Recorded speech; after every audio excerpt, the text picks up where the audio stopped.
Halo, buka buku bareng Titi. Kali ini aku bakal review dua buku sekaligus, review tipis-tipis, yakni dua pemenang sayembara novel Dewan Kesenian Jakarta, Kambing dan Hujan. Ini pemenang sayembara novel DKJ 2014. Kemudian ada Semua Ikan di Langit. Ini pemenang sayembara novel DKJ tahun 2016.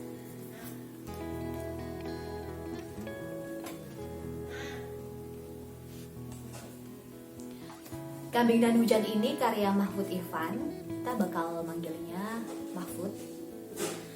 Dan Semua Ikan di Langit karya Ziggy Zezia Zeofienna Zabrizkie. Susah banget ya namanya disebutin. Kita bakal manggil Ziggy. Novel Kambing dan Hujan ini diterbitkan oleh penerbit Bentang Pustaka. Ini sekarang udah ganti cover. Ini aku punya cover yang lama. Tebalnya 374 halaman. Sedangkan Semua Ikan di Langit ini diterbitkan oleh Grazindo PT Gramedia Widya Sarana Indonesia. Ini tebalnya 259 halaman. Kita bahas dari cover. Sekilas kita lihat cover Kambing dan Hujan. Kalau dari gambarnya, ini kan gambar botol susu ya. Nah, memang sekilas kita mikir, ini novel soal apa sih, Kambing dan Hujan? Apa hubungannya Kambing dan Hujan? Terus covernya susu. Semacam metafora bahwa ada dua hal yang gak bisa disatukan. Kalau susu ini maksudnya ini novel sebenarnya berat. Dia mengusung tema yang cukup berat, tapi disajikan dengan sederhana. Seperti susu, dia cair, gampang diminum, gampang dicerna, tapi gizinya banyak. Nah, ini tentang novel ini seperti itu.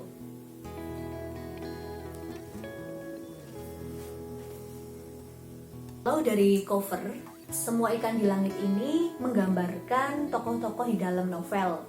Ada seorang anak kecil dengan mantel birunya, kemudian ada bis, kemudian ada ikan terbang. Ini tokoh-tokoh dalam novel, bintang, dan mereka terbang di langit, ada awan-awannya, karena memang latarnya itu ada di luar angkasa. Aku bacakan sinopsisnya. Pertama, Kambing dan Hujan dulu. Miftahul Abrar tumbuh dalam tradisi Islam modern. Jadi latar belakang itu tidak membuatnya ragu mencintai Nurul Fauzia yang merupakan anak seorang tokoh Islam tradisional. Namun seagama tidak membuat hubungan mereka baik-baik saja. Perbedaan cara beribadah dan waktu hari raya serupa jembatan putus yang memisahkan keduanya, termasuk rencana pernikahan mereka. Oke, satu paragraf aja. Sekarang saya dapat gambaran kalau di novel ini adalah kisah dua manusia, yakni Mif dan Nurul Fauzia. Mereka adalah anak dari tokoh agama, sama-sama Islam tapi dengan ideologi yang berbeda. Kalau Mif sholat subuhnya tidak menggunakan kunut, kalau Fauzia menggunakan kunut. Jadi kalian bisa menggambarkan kan ada konflik apa dalam novel ini. Tapi ternyata kisahnya tidak soal cinta mereka melulu, tapi lebih kepada masa lalu kedua ayah mereka yang ternyata dulunya bersahabat, dan akhirnya dikisahkan dalam novel ini apa sih yang membuat persahabatan mereka retak. Apa karena soal perempuankah, atau karena soal memang ideologi mereka yang berbeda? Ternyata nggak sesimpel itu. Novel ini mengemasnya dengan sederhana namun bergizi, berbobot. Kalau novel Semua Ikan di Langit, saya akan bacakan setelah juga sinopsisnya. Pekerjaan saya memang kedengaran membosankan, mengelilingi tempat yang itu saja, diisi kaki-kaki berkeringat dan orang-orang berisik, diusik cicak-cicak kurang ajar, mendengar lagu aneh tentang tahu berbentuk bulat dan digoreng tanpa persiapan sebelumnya. Tapi saya menggemarinya. Saya senang mengetahui cerita manusia dan kecoa dan tikus dan serangga yang mampir. Saya senang melihat-lihat isi tas yang terbuka, membaca buku yang dibalik-balik di kursi belakang, turut mendengarkan musik yang dinyanyikan di kepala seorang penumpang, bahkan kadang-kadang menyaksikan aksi pencurian. Trayek saya memang hanya melewati di Pati Ukur Lewi Panjang sebelum akhirnya bertemu beliau dan memulai trayek baru, mengelilingi angkasa, melintasi dimensi ruang dan waktu. Mungkin sekilas bingung kalau yang baru baca sinopsisnya. Sebenarnya novel ini bercerita tentang tokoh aku di sini adalah Bus Damri yang sudah tua dan berkarat dan sudah tidak dipakai. Kemudian aku ini bertemu dengan sesosok yang dia sendiri memanggilnya beliau. Jadi sosok ini digambarkan serupa anak laki-laki kecil yang memakai mantel biru. Dan dimulailah petualangan Bus Damri ini dan si laki-laki biru dengan ikan-ikan terbang mereka keluar angkasa. Ada beberapa tokoh yang unik juga, yakni ada kecoa, kemudian ada pohon yang bisa berbicara. Intinya novel ini imajinatif dan filosofis. Terus mengenai latar tempat, novel Kandilan Hujan ini mengambil latar tempat di Provinsi Jawa Timur di sebuah desa kecil Tegal Centong. Jadi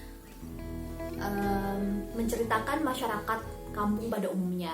Pembaca bisa langsung mencernanya. Berbeda dengan novel Semua Ikan di Langit, latarnya ini berubah-berubah dari di daerah Jawa Barat, kemudian keluar angkasa, kemudian tiba-tiba ke Jerman, lalu tiba-tiba ke tengah lautan.